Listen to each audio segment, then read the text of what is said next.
అమ్మ అబ్బకు పుట్టుంటే లోకేష్ ఎందు అమ్మ అబ్బకు పుట్టుంటే లోకేష్ నాదో చర్చకు సిద్ధమా అన్నాడు. ఒరే రే అనిలా, అమ్మ అబ్బకే రా మనుషులు పుట్టేది, గాడిదలకు పుట్టర్రా రే, గాడిదలకి పుట్టర్రా. నువ్వేమన్నా గాడిదలకు పుట్టావంటే నేను అమ్మ అబ్బకు పుట్టా, లోకేష్ అమ్మ అబ్బకు పుట్టాడు, నువ్వేమో గాడిదలకు పుట్టావేమో నాకు తెలీదు. అయినా రే టూ మచ్ కదరే, నేను చూశారా వీడియో. లోకేష్ లోకేష్ ఏంద్రే సరిగ్గా మాట్లాడలేవా? నీతో ఏంద్ర చర్చలకు వచ్చేదా? కిస్కా గొట్టంగా అడివిరా నువ్వా? ఏరే కిస్కా గొట్టంగా అడివిరా నువ్వు? మా నాయకుడిని చర్చకు పిలిచేంత మొగోడివయ్యావంటారా నువ్వు? Useless fellow. రే ఈరోజు మేము చెప్తున్నాం, నువ్వు అనే డైలాగ్ నేను వేయగలుగుతా, నాకు ఇష్టంలే, కానీ వెయ్యాలా. జగన్మోహన్ రెడ్డి అబ్బా అమ్మకు పుట్టుంటే నారా లోకేష్ చేసిన ఛాలెంజ్కి చర్చకు సిద్ధమా, సంసిద్ధమా? కమాన్ వచ్చే రా, చర్చకి రెడీ దమ్ముంటే.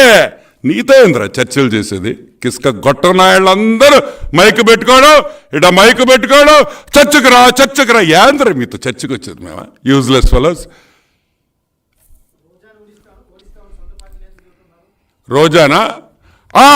జగన్మోహన్ రెడ్డి నమస్కారం, శుభాకాంక్షలు. మా యొక్క రోజక్కకి న్యాయం చేసిన దానికి థ్యాంక్ యూ జగన్.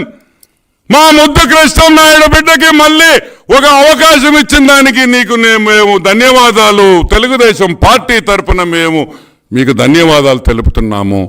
నేను చెప్పిన మాటకి, నేను ఆ రోజు ప్రెస్ మీట్లో చెప్పిన దానికి మీరు రోజా టికెట్ ఇకపోతే నేను ధర్నా చేస్తాను మీ ఇంటి దగ్గర నేను చెప్పిన దానికి నువ్వు భయపడి రోజాకి టికెట్ ఇచ్చావు. నేను సంతోషంగా మీకు ధన్యవాదాలు తెలుపుతున్నానని నేను మనవి చేస్తా ఉన్నా.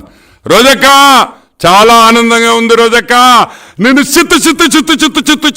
చిత్తుగా ఓడించేదానికి మా నగరి ప్రజలు రెడీగా ఉన్నారని కూడా మనవి చేస్తూ, ఎస్ బానన్న అదృష్టవంతుడు, మా క్యాండిడేటు, మా తమ్ముడు బ్రహ్మాండంగా నగరిలో 40 నుంచి 50 వేలు మెజారిటీతో ఇంకా రోజా నోరు తెరవకుండా, ఇంకా రోజా మళ్ళీ జబర్దస్త్కి వెళ్ళేటట్టు మెజారిటీ ఉండాలని నగరిలో ప్రజలకు అందరికీ విజ్ఞప్తి చేస్తూ సెలవు తీసుకుంటున్నాను. ఓకే